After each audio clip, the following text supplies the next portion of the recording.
IPEC has taught me that, and it wasn't just IPEC, it's my journey itself, right?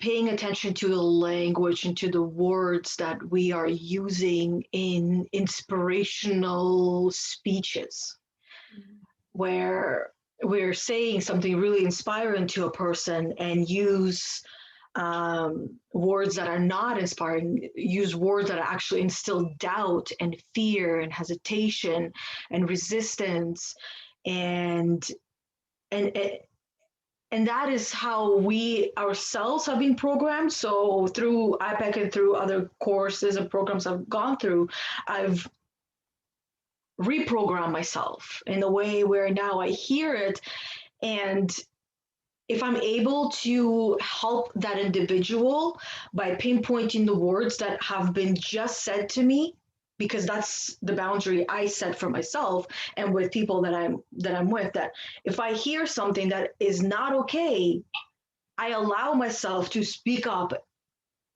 and help them change their language, become more aware of the words that they're using, even though they're meant to be inspiring. So I don't take away from what they're trying to do, because the intention behind it is uplift you and inspire you. But words like hope, all right? So I'll give a sentence as an example. I hope you can stick to it this time. I mean, it's an inspiring sentence for most people, but when I hear sentences like that, for me, all I hear is your doubt in me, your doubt in my abilities to stick to it this time, your doubt in my abilities to do it, your doubt in my abilities to finish and complete it and see it through to the end. Right. Right. Hope is an inspiring word, but when it's used in the right sentence. Yeah. It's not really celebrating. Like, something we learn as coaches is celebrating a client's progress, any micro progression. And then we'll ask, and this is part of the coaching, we'll ask how we can support our clients in moving forward. And it's such a great skill because we recognize the power of celebration and being championed. And once we've been championed properly in the way that fuels us and inspires us and keeps us going and helps us clear any limiting beliefs or doubts we have in ourselves, we know what it doesn't feel like. And we start seeing so clearly what creates all those doubts and moments of like, oh, why bother? And it's unfortunately sentences like that, like, oh, I hope you can make money doing it, stuff like that. And now it comes up for me as, well, why wouldn't I? Like, oh, I hope you stick to it this time. Well, why wouldn't I? And maybe people just have no idea the kind of energy they're putting out there when they say something like that, thinking that they're being supportive. And it's really tricky to navigate because we identify the patterns in language and we know which patterns cause certain feelings and doubts. And so we understand ourselves so well and how we can better be supported. And that's why I love the way you described it, like being able to pinpoint and then help and empower others to adjust their language a bit. That's so hard to do. It's really so hard to do. Yeah. Like we withdraw sometimes, or we blame or point fingers, and if we don't know how to pinpoint that moment in time, that like micro moment, then and understand why it caused us to contract ourselves, then it's going to be real hard to convey to someone why their well-intentioned statement didn't land. Yeah. You know what? I agree. It was really hard for me, but I've learned I love humor. Okay, so this is what I do sometimes with people that I know might not like when they're speaking and they're sharing or trying to motivate and inspire me, which I mean, anyone that knows me really well knows I don't really need that. I'm more than capable of it. I just need to be reminded and I can speak it myself. But what I do is when they're saying things like that, I put my hand up. Like a student, right? I put my hand up.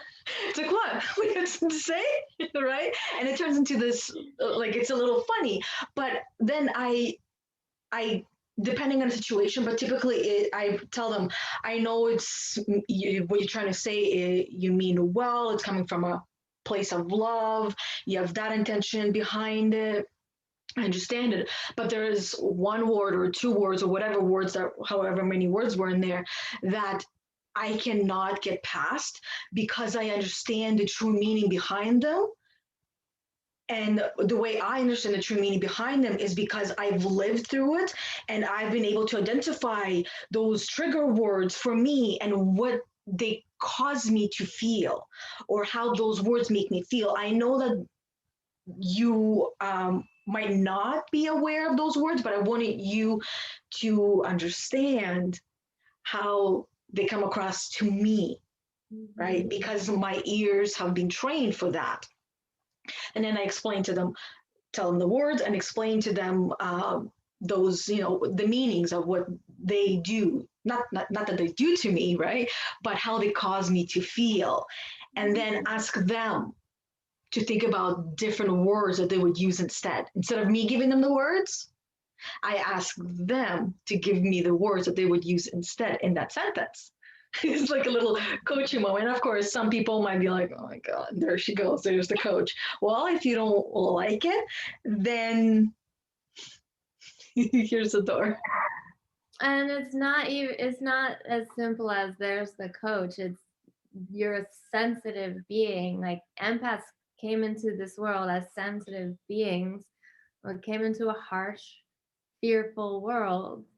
And we are so finely tuned to all these shifts in frequency for a reason.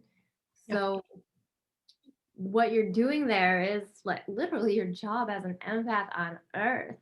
And to be able to do it with that much compassion and not take it personally while advocating for a shift, there's so many ways we can navigate these situations. One would be to say to ourselves, well, this is my trigger, it's not theirs, it's my responsibility, it's none of, and just leave the catalyst out of it altogether.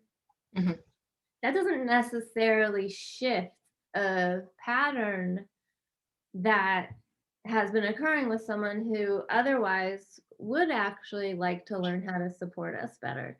And I think empaths, well, I know empaths are worthy and deserving of it, because when you water an empath, we bloom. It doesn't take much. It just takes shifts in energy, just some belief in us. Show us love and we come through. And those shifts, it we're dealing with energy here, and energy really is that subtle, and we feel it, and we've always felt it.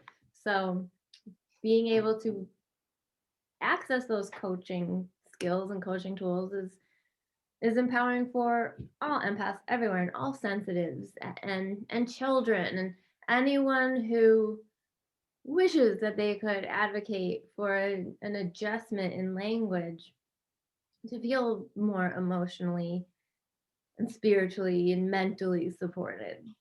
Yes. And actually, what I wanted to pick your brain about today is creating your very own sacred practice, which words are very often used in. Mhm. So if we are wanting to manifest things into our life and we're using hopeful language or negative language and don't know that that's what we're using, awareness, right? So we're not aware of it. Then how do we, why is it then we find ourselves in the same place over and over and over again, and actually going in the opposite direction from what we actually want to be going in. Like most people want to have more abundance, right? More wealth, whether it's of things or people or experiences or money. And if the wrong language is used, how are we? This is exactly where we find ourselves in the same place, or like I said, worse, going backwards. So, sacred practice. Yeah. I wanted to pick your brain about that because I know you you have your own sacred practice of what you do, and I wanted to learn myself and share this picking of the brain with everyone else. Cool. So the first question I have for you is how often, well, first of all, actually, you know what? Let's start from the beginning. What, what, let me rephrase the word because I don't have the words formulated. I just have the idea, right? That's how I like to do things with just questions coming to me. Um, can you define to me what is sacred practice to you? Sure. Hmm. So for me, the objective of the sacred practice is to connect within, connect with my spirit, my soul, my inner truth, and within that connection, also connect with source energy, divinity, cosmic energy, whatever we want to connect with. Maybe sometimes plant energy or the four elements, and it comes from the place of getting really clear and or sometimes blissful. So for me, the sacred practice is just carving out some time during the day and understanding, having a clear intention of what feelings I want to activate in that time. And I've learned over the years what helps to activate certain feelings. So joy is one of them, peace is another, bliss uh, is kind of a new one over the past year, just understanding that I've activated bliss and that I want to make time to return to it if I can. And then also focus, like single pointed focus is really big for me depending on what I'm working with. And it's just time to withdraw from the chaos. Like the world is so noisy. I open my phone and it's just noise, and my computer, and it's just so noisy out there. So the sacred practice is my time to withdraw from the chaos. And I I usually, the past 3 years I've been working with cacao. And so I usually invite cacao in because she taps me into the heart space. I have And one today too. cheers. Cheers.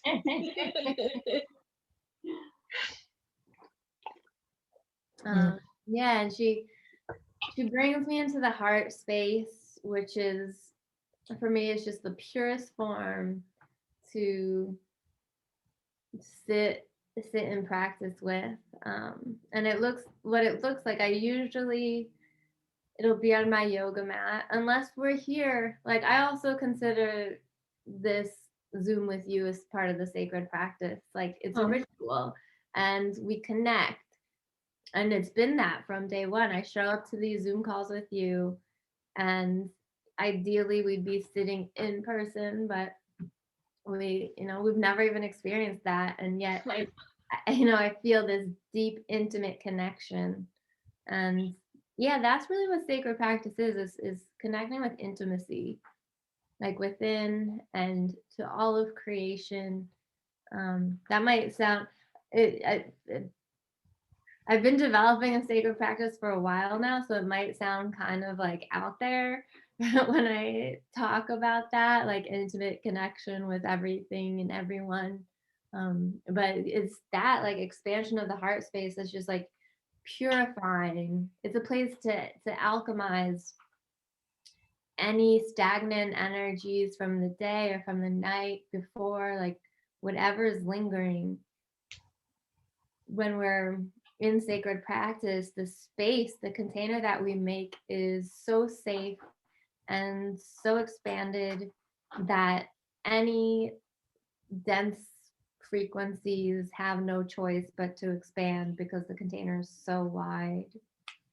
Yeah, it doesn't sound out there to Cool. me at all. The way I am understanding it, and I would love to hear how all the listeners or viewers understanding it as well, your understanding of what Rachel is explaining. But the way I'm hearing it is it's so loud. There's so many things going on. And what your sacred practice is with you, with yourself, where you go in within and detach from the world around, yet connect with it. Detach from the things are that have no purpose, essentially, but at the same time, they do in a way, right? But you detach and you work through and focusing on the things that you actually want to experience. Because you're talking about going in within and focusing and on a certain emotion or a feeling, right? So, and you know how to tap into those and experience that. And this year you were talking about, you just said you're doing focusing on bliss and feeling that and tapping into that, which is really hard to do when going through social media because it's so loud, it's so noisy, and it's just getting louder and louder and louder. It's like standing in the crowd and screaming, "Hi, I'm Rachel," and everybody else is screaming their own name and showing their own things, right? And this is where you take yourself from that crowd and say, pardon my language, but fuck y'all. I'm gonna sit right here with myself because this is what matters. Me and myself and nature. It doesn't have to be in nature, it can be in the house, but you're still connecting with nature because it's right over this thin ass wall because these walls are not so thick. That's actually a key part of my practice is I'll typically call in the elements or give gratitude to the elements. So nature is very much a part of it. Like I feel my breath and bring attention to my breath, and it's so miraculous. Like that's what starts generating the bliss just is focus, intentional focus on the simple things in life. That and when we start focusing on them, we realize they're not simple at all. Like breath, how did we, what? Thanks. How did we get here? Thanks, breath. And the water in our bodies and the Mother Earth in my cup, who speaks to me and her through her own sentience, like the sentience of plant medicine that I think we take for granted as a society. Like we don't really pay attention to the plant that makes the coffee bean. You're just kind of like, uh, not really paying attention. We drink coffee. Well, the one purifies the air, Yeah, it cleanses. like fire that heats up the water to make the cacao, make up the teas. So yeah, my practice involves just finely tuned focus on the simple things that are just here that we don't even question really until we start focusing on it and we're like, how earth, wind, fire, water, what, how did we get here? And that just starts the wonder of it all, and awe just starts generating that bliss. And then with that, I'm overflowing in ceremony in my sacred practice that I can turn back to all the noise and just send tons of love that way. Like the the noise that are, at first, as you said, had that fuck y'all, I need to go sit in ceremony. I can then be in ceremony and turn back to the noise and say I love you and send loving kindness. Hmm. And you mentioned that you sit down and have your sacred time during the day. Do you have specific times that you do that? It depends on the day. I've gotten way more flexible the past year. I used to, like last year at this time, because of the intensity of the complexity we're facing as a civilization with COVID and everything, I would get up at like 6 a.m. and sit in ceremony with my tea and water and cacao and, until maybe like 10 a.m. Just like hardcore listening in on just hearing my inner wisdom speak. Like we all have an inner guru, and ceremony or the sacred practice, however we want to invoke it, it's a great time to hear that wisdom speak. So, depending on what's going on and how much I really need it, it might be that like 6 a.m. to 10 a.m. I'm going to drink this cup of cacao and listen and journal. Journaling is a huge part of it, because when we when we're experiencing joy, when we feel joy and bliss, our crown chakras are wide open, so wisdom just coming through and visions coming through, ideas are coming through. So it's helpful to have a journal when we achieve that level of just like emptiness inside. It's just empty and open. um, so yeah, journaling. So now it's shorter. This morning I had a quick water ceremony, giving gratitude for water, and then jumped into a group meditation on Zoom. And then that brought me up to speed, up to here with the cacao, like making the cacao before our Zoom. And so that's way more flexible than my solo practice, but I still consider this sacred. Like what we do, I was getting really excited before coming on the Zoom, because I was thinking about, I was like, wow, what Yana and I do is just unique, and I don't, we've never known what it is, and we've never cared. We've never cared to define it or label it. We just keep showing up. And that's really what the practice is showing up and trusting in the show up. And that just starts developing that inner faith. Like, you know how in the self-perception chart, levels 1 and 2, it says no faith, and then 3, 4, and 5 says outer faith, and then 6 and 7 inner faith. That sacred practice really develops that inner faith. Like, I don't need anything from you. I don't need validation from you to show up to these calls. It's that inner faith that I know what it feels like. I know when we end these Zooms, I'm like walking around like vibrating, and um, bliss, activates bliss and rejuvenation and ideas and creativity. And so because of the feelings that are activated on these Zooms, it accomplishes everything that a sacred practice does, and it's in communion with a kindred spirit, which is a dream, really. I agree, and thank you for saying that. I find it after our Zoom calls on Mondays like the best way to start my week. This is part of my sacred practice as well, just coming on here and having a conversation with the best, one of my favorite people in the world, and we never know what it's going to be about. Like, I mean, today I wanted to pick your brain about your sacred practice, your ceremony, your sacred spiritual practice, because I myself have been trying to figure out how I want to have mine, Mm-hmm. right? And at the same time, this is where in a way, I know myself that I'm like seeking validation. Am I doing it the right way? Or is there another way to do it? And that's why I wanted to bring, pick your brain about it and ask you about how you have your sacred practice. And it's really awesome to hear that you find conversations with human beings as a sacred practice, whereas some people would be like, no, no, no, no. I need to sit down on my own in a corner, in a quiet where nobody bothers me, nobody comes in.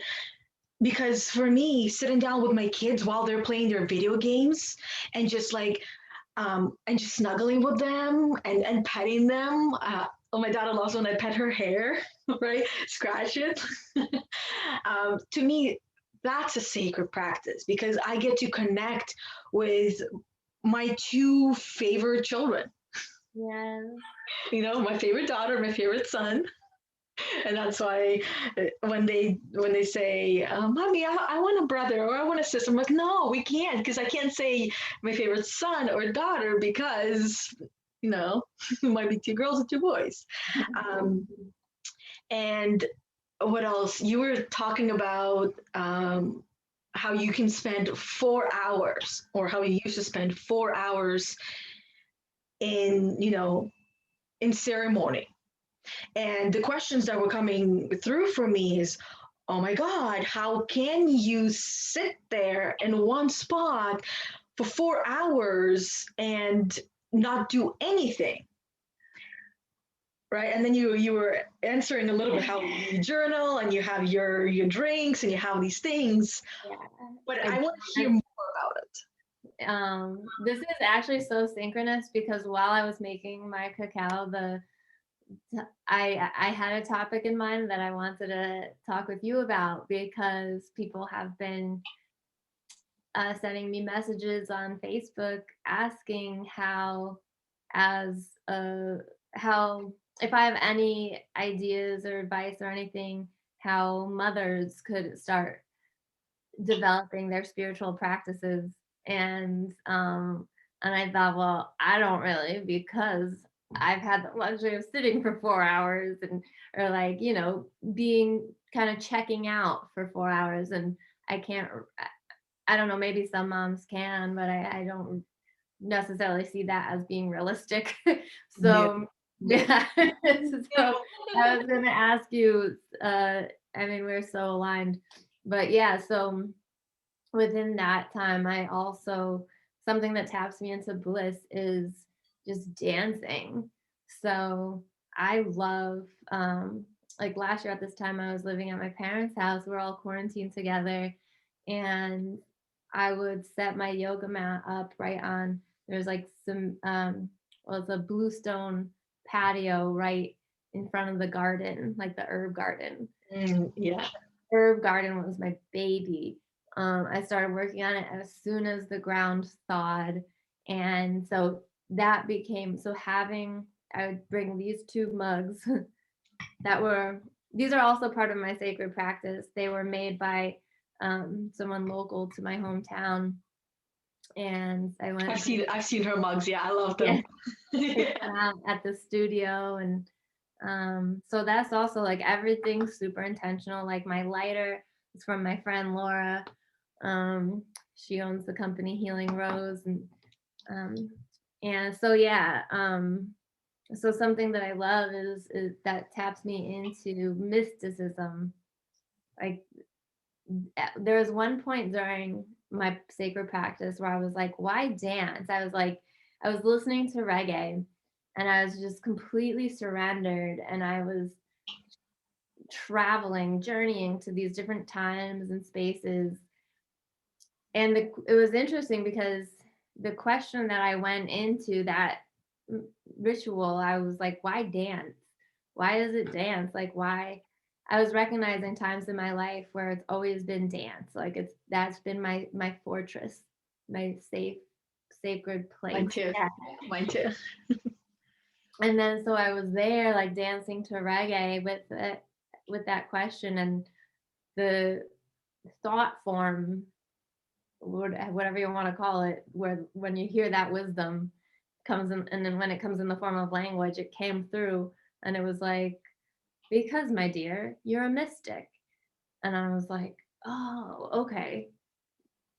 So that's cool. That's what dancing taps me into, the mystical realms, and it feels so ancient and tribal. So if I, yeah, those mornings where I would take time from like 6 a.m. to 10 a.m., there'd be a good 1 or 2 hours where I would just be dancing and flowing. Mhm. Really tap in. Thank you. Thank you for sharing that. Because here's the reason why I wanted to ask, because I've heard this before from people and myself as well, that schedule your ceremony or sacred practice, which I mean, just scheduling itself doesn't really feel sacred. It feels like a routine and something that I must do, right? So, and anytime that I feel like I have to do something or I must do something, there's a lot of resistance. It's the free spirited child in me. It's the rebel in me. It's, you know, I want to do whatever the F I want. You can't tell me. I don't want to conform, right? This is where that schedule, that structure, where this must happen. But I've learned that going with the flow, and that's what it sounds like you have been doing, where you have the 4 hours, but the 4 hours does not mean you sit down and you sit in lotus pose, you know, with your legs crossed, and then sitting like a mannequin and not moving, because the first thought is like, oh my god, how can you sit for that long? Your legs would probably like would be, I can't even walk with those afterwards, right? I sit like that for, I don't know, 10, 15 minutes, and one of my legs is falling asleep. And I'm like, oh my God, I can't do it right. And this is where there is no right and wrong. It's just following the flow, following your energy, following your intuition, right? You feel like dancing, and well, why must I dance? So you start asking questions, and then the answer comes in. Oh, okay, well, I'm a mystic, so let's go with that and dance around the way that I feel with it, and then, you know, prove to everyone and myself, not everyone, but like, you know, the energy and yourself, that yes, I am, and I'm the best goddamn mystic out there, right? So the 4 hours does not mean, and again, you said some days it's, you know, what, 10, 15 minutes or half an hour, a little bit, or just having a call with someone who helps you to feel that connection that you're seeking for, right? That clarity on the heart, right? The heart coherence. That's what I've been hearing a lot lately. So that's what really the goal is of a sacred practice or a ceremony or a spiritual practice, whatever we want to call it. At the end of the day, it's connecting with your heart, and the heart is connected to all and everything and everyone. And that is how we are able to also send love across the ocean to somebody else who needs it, right? Whether it's a person or a community that is going through some devastating times, we're able to do that. That energy travels by sheer thought, right? And intention behind the thought. And the other thing I wanted to mention, because you mentioned about mothers, and how do mothers, um, how do they sit in ceremony or spiritual practice or sacred practice, whatever, you know, I'm going to call them all words. I wake up at 5:30. And last night, my kids were asking me, can you wake me up early? Can you wake me up at 3? I'm like, listen, dude. What? Yeah, my son, he's like, can you wake me up at 3 o'clock? Because he wanted to play. I'm like, listen, dude. And I do call him dude. Like, listen, dude, I don't get up at 3. And even if I did, I wouldn't wake you up because you need your sleep, right? And I don't like to use the word need, but he does need the sleep. We all need the sleep. And he was so upset. He's like, can you, and I told him I wake up at 5:30. Can you wake me up at 5:30? I'm like, no, I cannot, because this is mommy's time. Mommy wakes up at this time. I got to set boundaries, right? I wake up at that time, that early, for myself. because I want to. And I have my time with myself for about a maximum of an hour. So it's just bathroom and then meditation on the couch.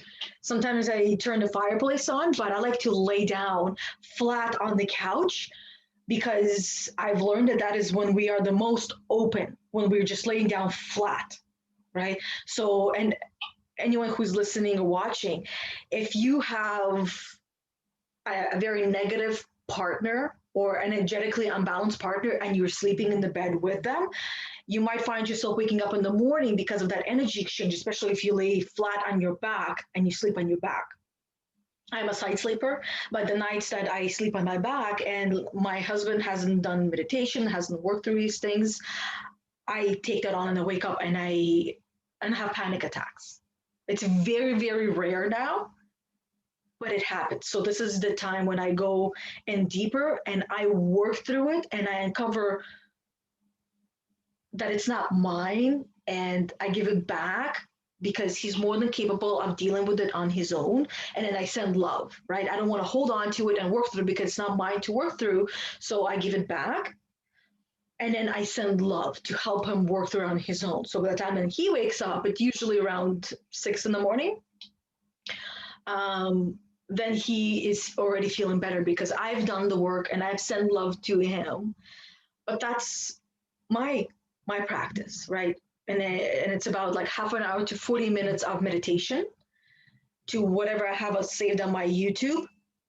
And then it's time to get up, move around, do things, wake up the body a little bit more because I go into the trance state of meditation where my husband thinks I'm sleeping, right? Because it might come across as someone sleeping because they're laying down and look like they're still and they're not moving.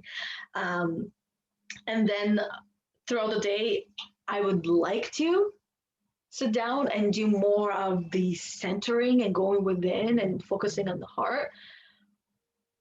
But this is where I do find the struggle myself. Like I don't want to, right? Or I don't have time. I should be doing this or I should be doing that because this is when the gremlin gets involved and tells me, well, you should be doing this or you should be doing that or this or that. And there's like a long list. And then when I hear that list, I'm like, oh, I sit down and then I do nothing in the end. Yeah, it's an overwhelming list. Right? And this is exactly the moment that I am going to be reminding myself to actually sit down and allow myself to do nothing. Anybody who's listening, I'm doing the air quotes, who's not seeing the video. This is my time to do nothing. And yet there's so much in there when we connect with our heart. Yeah. Something else that, well, a couple of things that came up. One is that I want to thank you for sharing that we might be dealing with energetic imbalances if we are sharing a bed with a partner who hasn't worked through their stuff, because I'm finding that most relationships, one person begins the journey first, and that's who I'm hearing from. I'm certainly not hearing from their partners as the person who's begun the journey of the deep inner work, who's contacting me and revealing to me that they're on this journey and their partner's not, and it throws off their energy. So hearing you speak to this was so beautiful, and I think so important and relevant, and will resonate with so many, because there's a way to, like, you recognize that you can purify your own energy, and then with the intention of, like, what I thought was so beautiful is the intention of sending your partner's energy back to him with the intention of, you are more than capable of working through this, and sending love, and recognize that, sure enough, when he rises, he's feeling all right because of the work that you've already done. And I think for so many, it might be tough to recognize that it might be a solo journey for some time, and there's no telling how long, but there are ways to develop a practice where it doesn't, the entanglement within a relationship doesn't throw you off or cause separation of self or disconnection from your own practice and your own way to connect. Thank you. Like Thank you. you said, it's a solo journey. Um, I I I honestly think that we are all on our own solo journey. We always have been, and we always will be, but we do not have to go at it alone. Because, I mean, nobody knows what happens on the inside. And even if we share and explain our heart away, very, very, very few people will actually understand, and probably not even fully understand the way that we understand it, because the whole phrase, walk a mile in somebody else's shoes, only then you'll be able to understand. And I think only then you will be really, really close to understanding, but you still won't fully understand, because walking a mile is only 1 mile. How many miles had that person walked in their shoes up until, you decided to think and walk in their shoes? Yeah. Unless someone was present with us and part of us at our time of birth and took their first breath with us and walked every step, there's no way to fully understand. Like a twin. Yeah, Yeah. But totally. even twins, they're still like, they know each other very, very well. 99.9%. But there's still that 0.01% or 0.1% that they don't know. I mean, maybe at one point one twin was favored, and you never know. So Yeah. no, it's those microcosms that will affect us in the macro. Those, double standards, seeing someone, a sibling, treated differently from how we're treated, or so we never know, and everyone's dealing with their own set of those microcosmic infractions. Yeah. And I wanted to thank you again for sharing your sacred practice, and also helping me to have a more deeper understanding of what a sacred practice should look like, right? Where there's absolutely no limits. It doesn't fit in any box, that it is just you and following your intuition, following your thoughts, your ideas, your creativity, which when you were talking about journaling and getting a lot of ideas and inspirations, being an entrepreneur who also has a lot of ideas and thoughts, and want to create this and this and that, how do you manage all of those inspirational ideas? This is funny to me because I am not someone who manages them with any kind of consistency. What I've learned, though, I think my biggest lesson is being comfortable with letting them go, like not attaching to anyone. However, just choosing one and showing up for that one, and trusting that if I let something slip, or um, something that I feel so strongly and passionately about is not the one I chose, that either it'll still be there for me when I'm ready to return, or someone that maybe the universe also trusts with the idea, because I know they're not mine. I'm just a vessel for them. So it's up to me to turn on the tap and let it flow. And usually, what stops the flow is my own ego, my own fear of not being good enough or not being ready, or the perfectionist gremlin. So the perfectionist gremlin interrupts a lot of the process and the flow. So I've got to, it's important for me personally to choose one and focus on one and build some kind of structure. And again, I know I love that here we're reconciling with structure and flow, because that's part of it. Like structure, we need both. So carving out time, for example, that's structure, but and within that structure, it's like any vessel that holds liquid. Without this mug, the cacao would go all over the table. So, and without our bodies, who knows where our spirits would be. So I think of structure as the body and the container, the vessel. So it is, structure actually is helpful, even when we don't want to pigeonhole ourselves or dictate ourselves in any kind of way. So yeah, so when it comes to that constant flow of creative ideas, I just I've learned to take it real easy on myself, and trust that either I'm going to come back to it at a time when I'm able to give it my full potency, or it's going to land somewhere else in the universe. Someone else might be open to it, and the universe is like, if you're going to sleep on that, I'm going to give it to that person, and just being comfortable with that, the potential for that happening as well.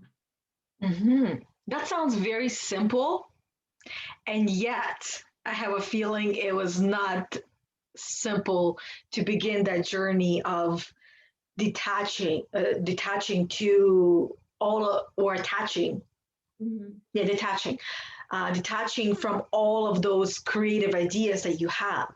Yeah. So I would love to hear, how did you start that process that led you to a place now where you're able to just pick one out of probably like 50 or 100 ideas in there and stick to it long enough to get to a place that you feel is comfortable?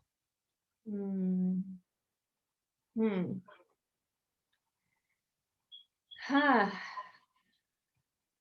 That's tough. It was because it's been so mysterious. Like what's called, it's been as though there's some unknown cord that's pulling my heart along, and in following the heart, like there's other things that I want to look at along the way and give my time to along the way, and then it's just a matter of like, what am I most jazzed about? Which again, it's so hard to discern because I'm so passionate and excited about everything that comes through. Like, um, at one point, empath warrior training was coming through at the same time as this other idea, um, and energy leadership is coming through, and wanting to help corporate America is coming through at the same time as helping empaths, and so all this stuff might come through at once, and then it helped that actually ceremony, my sacred practice, really helps to just get clear of what am I most passionate about right now, though, what really wants to come through, and repetition, identifying repetitive thought patterns in terms of what inspires me, and which archetypes seem to keep coming through. So this path now, that is the one that I've been focusing on with shamanism for the people. That's been like 2 years of hearing whispers of shamanism and being like, no, nah, not me. I didn't sign up for that call. That seems intense. And then finally just being like, all right, what do I have, asking the universe, what do I have to do to allow this idea into my heart without being fearful, without fearing what people are going to say, as just white Westerner girl practicing shamanism. There's so many fears of missteps, and with cultural sensitivities, and So yeah, it's just releasing those fears, and if this is the one that's calling to me. So because it kept kind of playing on repeat, I was like, this is, I might sit down to devote attention to empath warrior training. Like I've been wanting to write a book, a guide for empaths for a while now. And I've written some.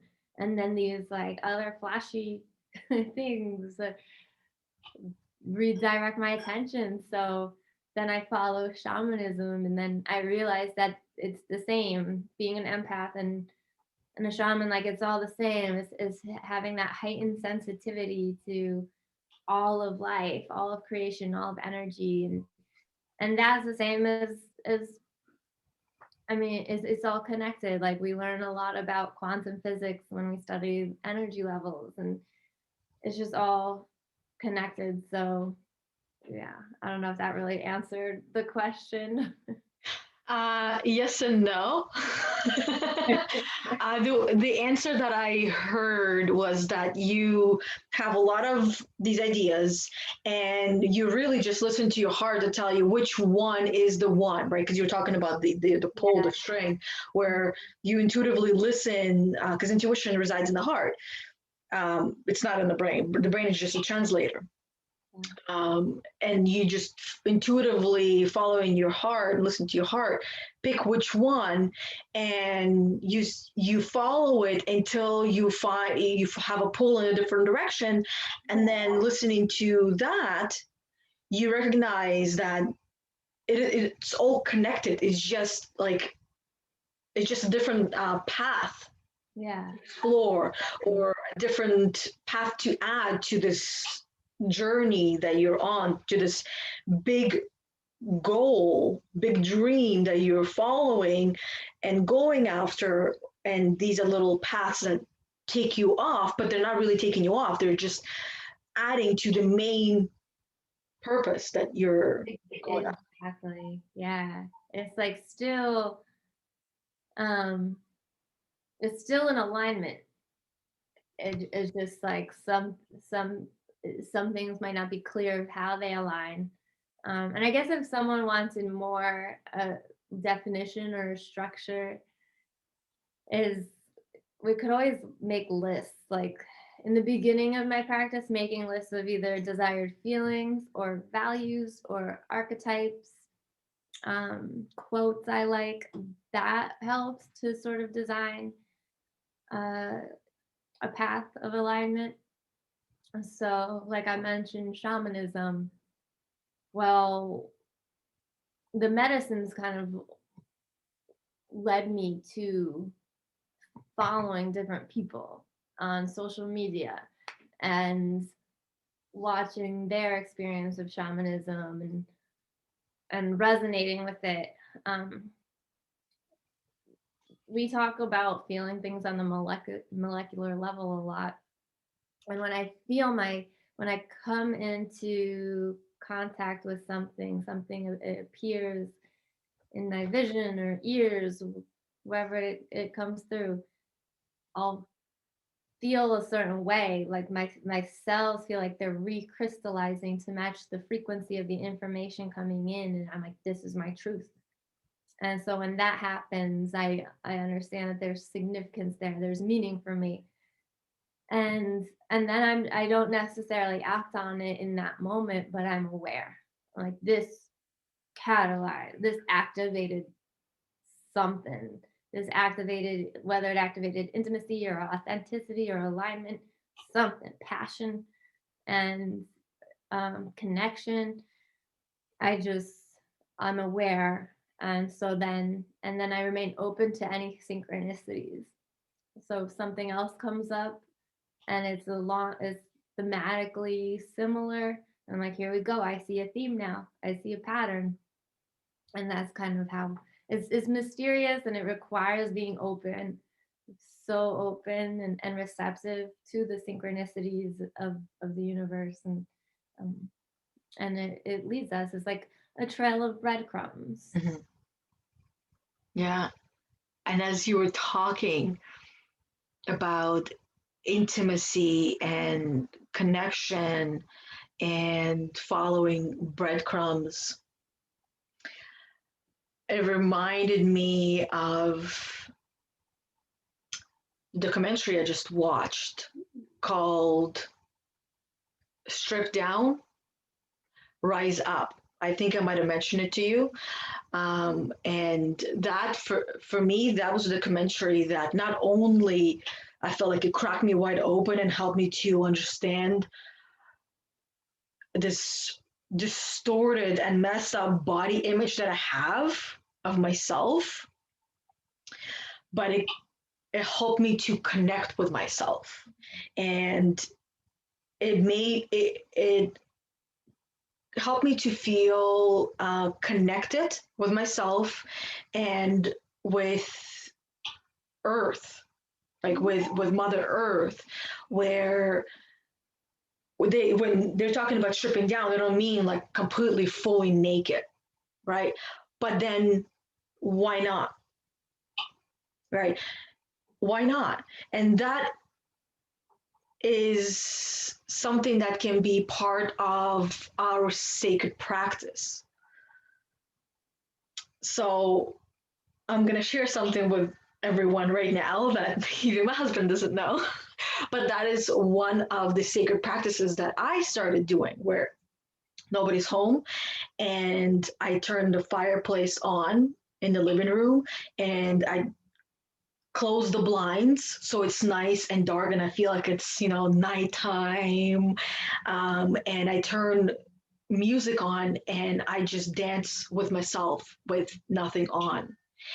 And the first time I did that, I cried because it was so difficult for me to accept myself the way that I am now. But this message has been replaying in my head over and over and over again is this: how in hell are you, me, supposed to accept and love yourself when you get to the body that you want if you can't do that right now? Then in order for me to get to where I want to and feel fully confident and comfortable in that body, I need to go in within and love who I am now. Because this is not something that just happens when we get there, because that there never is there. It's already here. So that is what I must do. That is what I want to do. So that's what I did. And this is what I do, not on a daily basis, but I watched it one last week and I've done it 3 times. Where I did that same day, and then I think it was on Friday because the kids went back to school. Because my daughter, she broke her shoulder, not shoulder, but the bone that goes into the shoulder. So she was home on Thursday, and Friday I wanted to spend time with myself because it was it was extremely draining for me as a mother to sit there and and trust that my child is able to handle everything on her own and not baby her, even though I want to have her sit on the couch and do everything for her, but is not going to benefit her in the future. So it was difficult for me. So I held on to that energy and I needed to work through and release it. And because I've been on this journey where I've been wanting to get to a certain body shape and feel good about myself, that after I watched the documentary, I recognized that in order for me to get there where I want to, it's not there, it's here and now. And loving myself in the way I am and showing up as confidently and comfortably as myself the way I am now, that's the key to being confident and comfortable in my future body. Yeah. Because even like when I look at my pictures of when I was a teenager and I had a rocking body, I still was not confident being in the bikini. So this is where I recognize, but I've been waiting for this, for this something that would just push me over the edge and help me to finally recognize and feel it and know and understand what that actually means. And I wanted to share that because I know so many women fat, skinny, obese, all of these are labels, and I don't like to say them, but I'm saying them to just push those buttons, right? Anorexic, all of these words, these labels that I don't like. But perhaps that might be the documentary that helps you to, step over the line and embrace yourself and recognize yourself and love yourself. Or would that be the first step in loving yourself? And perhaps that might be the most sacred of practices, because when I was watching this documentary, and this is why I like, the dark and the fire, because when I close my eyes, I am in the middle of, a forest with a bunch of other women naked dancing around the fire, which I never even thought that it would be, something that I'd be comfortable with just by myself. Mm-hmm. And I was. So exciting. Wow. That is a sacred practice. And it's so ancient. When I imagining you around a fire naked dancing with other women, there's something that within you that knows that that's home. Like that's you. You've done it somewhere in space and time. You've done it. If you have access to it when you're in that state, that's so deeply a part of you. And which I always thought that's why I attracted you, is because that's, my sisters and I would kind of do those kinds of things, get naked and dance at our retreat. And I remember when we were painted, it had such a profound effect on you. You thought it was so beautiful, and to be painted naked with our sisters. And so I just want to congratulate you. That is so huge, to reach that point with yourself where you're comfortable doing that and making it a priority. Like that's it. It comes back to giving ourselves permission to take time, and that's something scary. Like that's also something I found about developing these sacred practices. It feels weird and scary at first, but for some reason we're called to it. We're attracted to it. It's like a magnet. And like for me to have shifted from, like, I followed the corporate archetype to a T before I left my corporate job. And I would watch news in the morning, drink my coffee, go to work, just totally playing that avatar. And basically almost overnight, I shifted to someone who was developing a spiritual practice. And at the time, this could also be a starting place if you have no idea where to start.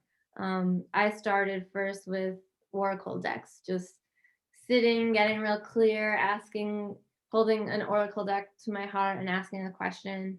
And that starts playing with intuition a bit, because when we flip the card, we make the meaning out of it. Our intuition makes the meaning. And how many times we flip cards and we're like, oh my God, I can't believe how much this resonates.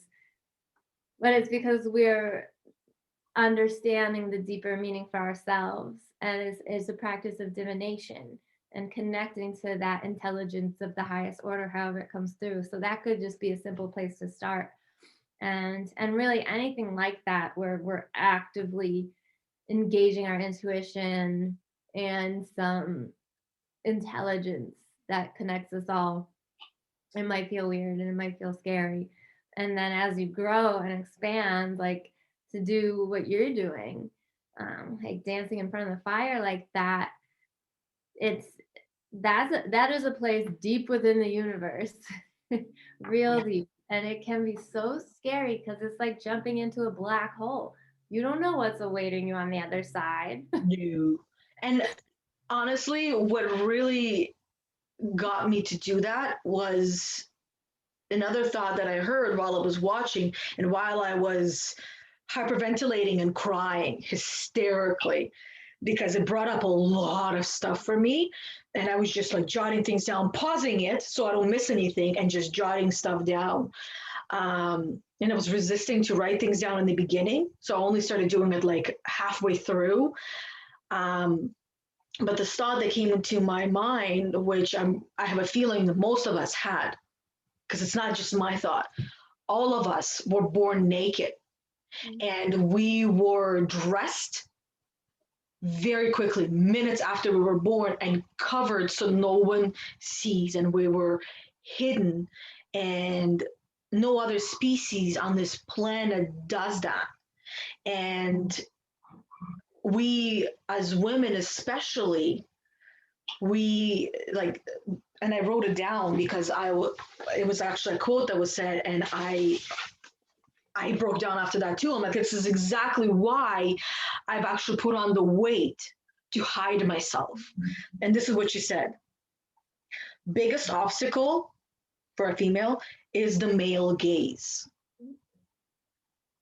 because we can feel it and it makes us uncomfortable. Because and I speak for myself, it having the body that I had as a teenager, I attracted a lot of attention,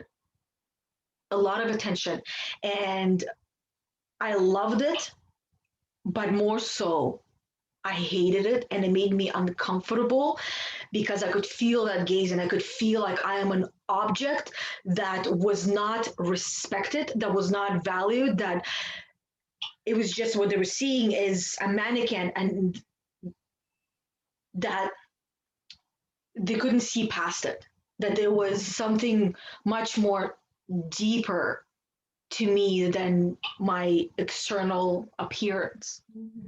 And the reason why I have been resisting changing my body to the way that I wanted it, and I still want it, is because of all these things that I hear. You must look a certain way, and if you want to, feel comfortable, your body needs to look a certain way.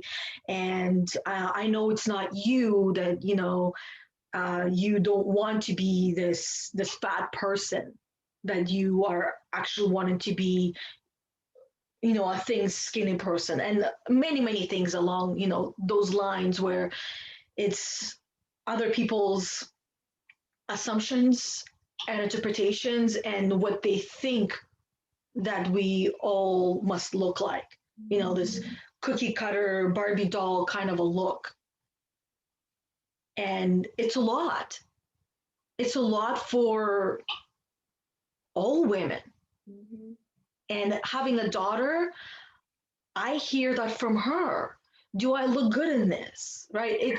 And I ask her, like, I coach her through it, where are you wanting to look good, or do you want to feel good?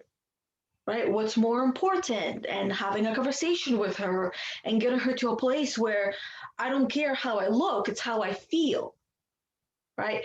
And the same thing with her friends, where if your friends are making you feel a certain way, then I want you to question that. I want you to question your relationship with them.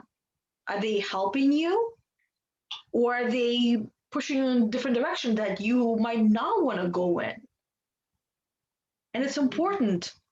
This is the things that we are raised with certain kind of expectations of how one should look and how one should feel, and that because you don't fit in this box, you don't look like a Barbie, then you need to fix that. And it's difficult to overcome that. But it comes how do we overcome that? With connecting with ourselves and accepting ourselves.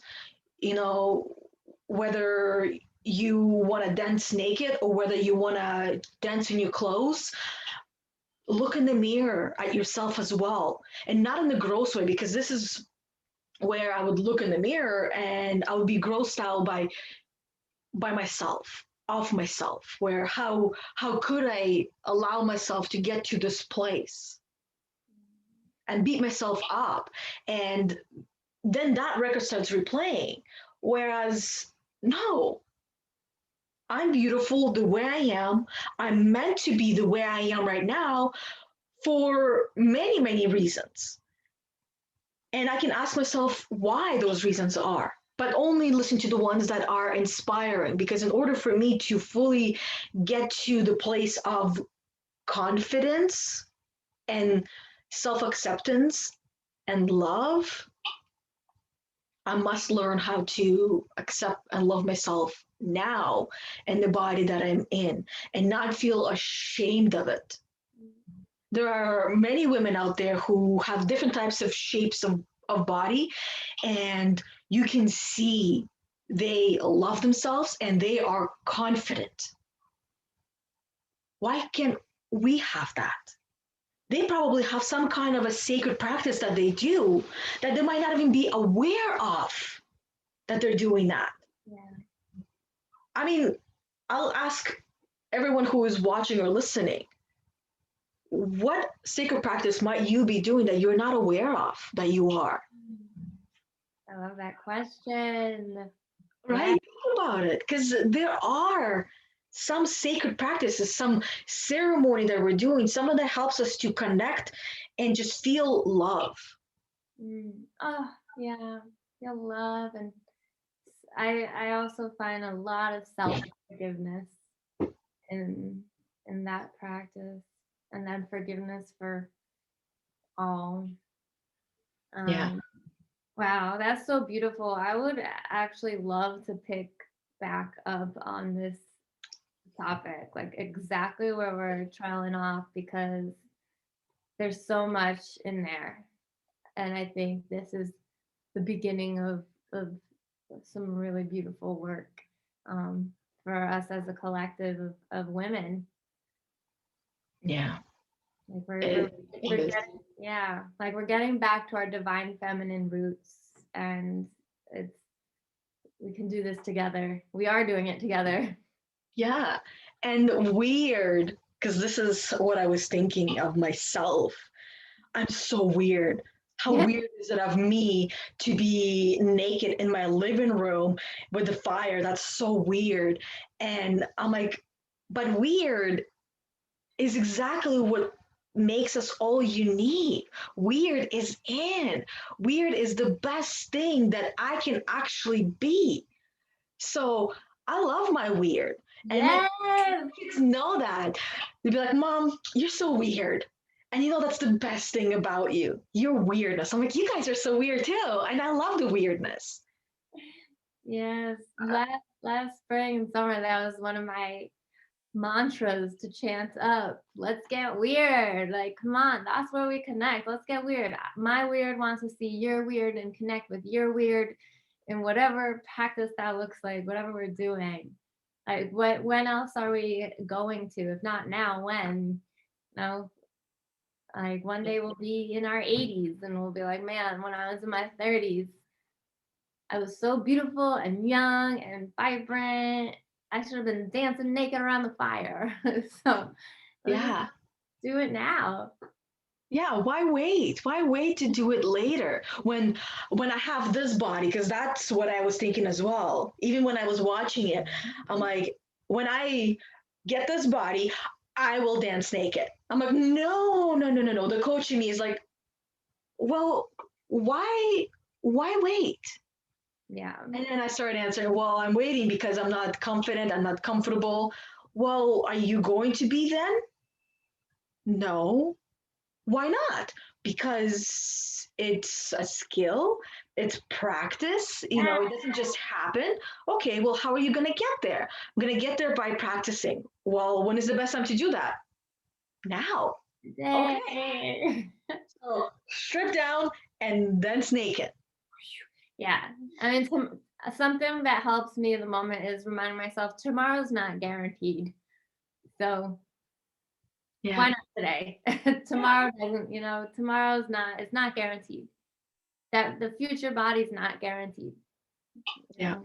So if you feel that inspiration, like I did, yeah. to, just do it now, because tomorrow, like putting something off like that for tomorrow is not guaranteed. Tomorrow, I'm not guaranteed to feel it, because tomorrow there's going to be other doubts, other fears, other feelings and emotions that might stop me, or excuses, because most of all of those things are excuses as to why I shouldn't be doing it now, like right now.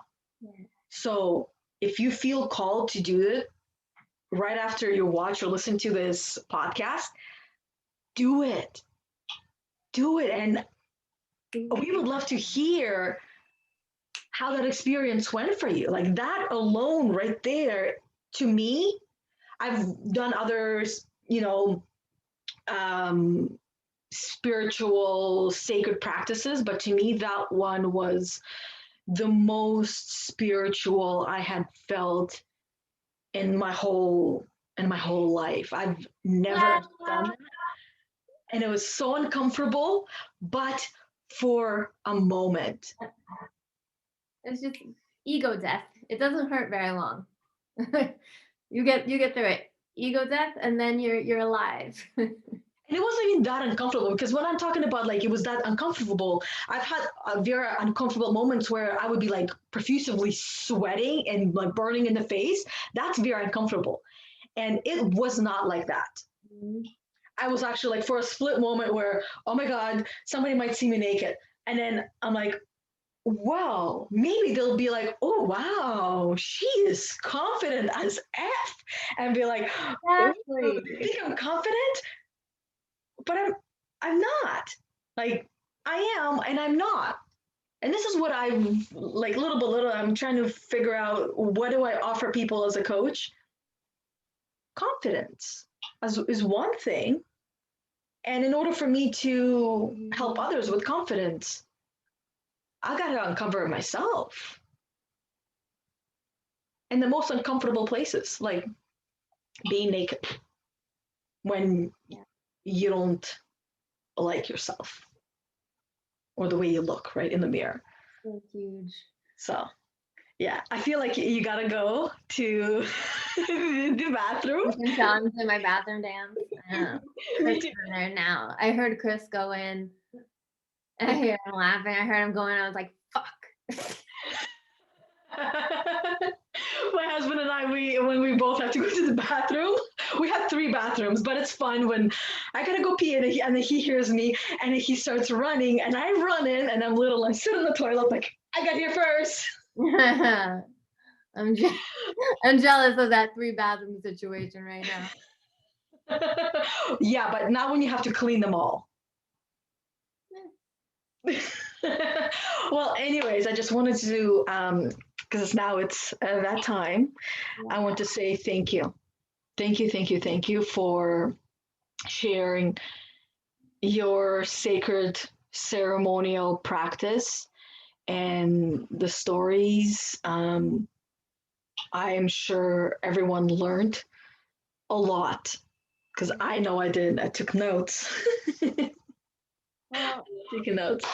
thank you so much for sharing your experience of diving in deeper to your practice, dancing naked. Like that is as ancient and tribal, and like as you said, we're born without clothes. So, and just sharing about something that we all deal with, which is judging our bodies, judging our appearance, and we don't need to be doing that. Like we're heading, a connection. Like as you were talking about the male gaze, I thought that's the moment that the separation occurs. Like as soon as our bodies are objectified, there's a split. The spirit's just like bye, and our body's just moving forward. And so that kind of practice is such a beautiful way to get that spirit back in the body, and saying to the spirit, this is your temple. Like this is your temple. This is here for you to enjoy life on earth, however that looks like for you. Yeah. So thank you for sharing and reminding me of that, um, and everyone. I think Yeah. You're welcome. and for everyone. It's comes down to judgment. Stop judging yourself and care less about what others' judgments are of you. Mhm. Yeah. Right? The less you care, the easier it will be to get to a place where you don't care at all and you get rid of all caring of what other people think and their judgments. But it starts with caring just a little bit less and Yeah. then a little bit less each and every day, and only care for your own judgment and the positive judgment of yourself, and care less about your own negative judgment little by little, because we Mhm. can't just one day all of a sudden start dancing naked and that's it. I don't care for anyone's judgment and I only judge myself in a positive way. It does not happen like that. It's a slow progress for us to get to where we want to. Right? An iceberg did not become the iceberg that we see overnight. It grew over, how many years. Oh yeah, like as I mentioned last year, this time I was at my parents' house, so I was practicing there in their backyard, surrounded by their neighbors, and um, and I had so much gratitude for where I was then, because when I first moved back in with them, it was exiting an abusive relationship, and the reason I was so afraid of moving out with of my the apartment I shared with my ex was because I was afraid I wouldn't be able to just flip my oracle deck cards at my parents' house. Something as simple as that. I was afraid of what would they think of me if I'm setting up these rocks and have these decks now. They're gonna think I've gone so weird. And then like flash forward to last spring where I'm dancing in the sun, like dancing in front of the willow tree, howling, and like, and they're just like, well, that's our dog, that's her. And it took a lot. It took a lot to get there. It was not overnight. It took a lot of resentment, a lot of misfires in communication, a lot of misunderstandings on my end, because I wanted their acclamation to my uncovering to be immediate. And that's not gonna happen. It takes people a while to acclimate to our uncovering. Like we're shedding who they thought we were, who we thought we were, and trying to stand more sure footed in our more aligned versions of self. And it takes a while. And as you're talking about working with that judgment, I was picturing us as young trees with roots, and those judgments of self are just obstacles, and every time we remove one, the roots can grow deeper and wider, to the point where our roots are so wide and so deep that we can dance so freely because of Mhm. how deep those roots go. Yeah, because those roots go through all kind of types of soils and rock, and going through clay would be a very slow process for the root, but it keeps pushing forward. Mm. So thank you for sharing that image, because that is exactly where I feel like a lot of people are. They're pushing through clay, Yeah. to get to the other side where it's like easier to grow and be themselves and ground themselves and feel completely rooted and safe being themselves, that no matter what wind comes, they're able to stand tall and go with the waves, with the flow of. So good. Picturing those deep roots and going like this. Yeah, but Yeah. that's the thing, all the work, and that's why I wanted to, continue that visualization of a tree. Is this is how humans are as well. We don't see our roots. Nobody sees the roots, which is like the inner work that we're doing. They just see how the tree looks, how beautiful and huge the willow tree is and covering everything. But how long did it take for that willow tree to grow that big and to feel sure-footed? Yeah. Like, how deep does those roots go? Who are they connecting with and talking with that allow that tree to grow that Yeah. big and live that long? Who's nourishing those roots? right? Because the trees and all the plants are connected. They have their own network under the ground that we don't see. So even though the tree is standing there alone, it's not alone. It's like that what we were saying before. We are born alone, you know, we go through life alone, but we don't have to go at it alone. We can have those connections with other people, with other plants, like the tree does. And and feel like we belong. Yeah. Yeah. And just as those roots are connected to the mycelial network below Earth's surface, we're all connected through our own network. Like the internet mimics mycelium. So we send out love and nourishment and nurturing to anyone whose roots could use it. We are here. We are here to support you and help you Yes. as you're strengthening your roots. Yes. We love doing that. Like, we love doing that, witnessing anyone that we talk to, anyone that we coach to, you know, get to that next level that they want to get to and appreciate it and feel whole and feel connected and go after what they desire most, what you desire most. Yeah. So, Great. yes. So, thank you, thank you, thank you again, Rachel. Now we started singing. Amazing. But now I really got to go to the bathroom as well. So, thank you, thank you, thank you. And I'm looking forward to our next conversation that everybody gets to hear. Yeah. Much love. This was so fun. Yes. Until next time. Okay, until next time. Bye, everybody. Bye. Bye, Rachel. Bye.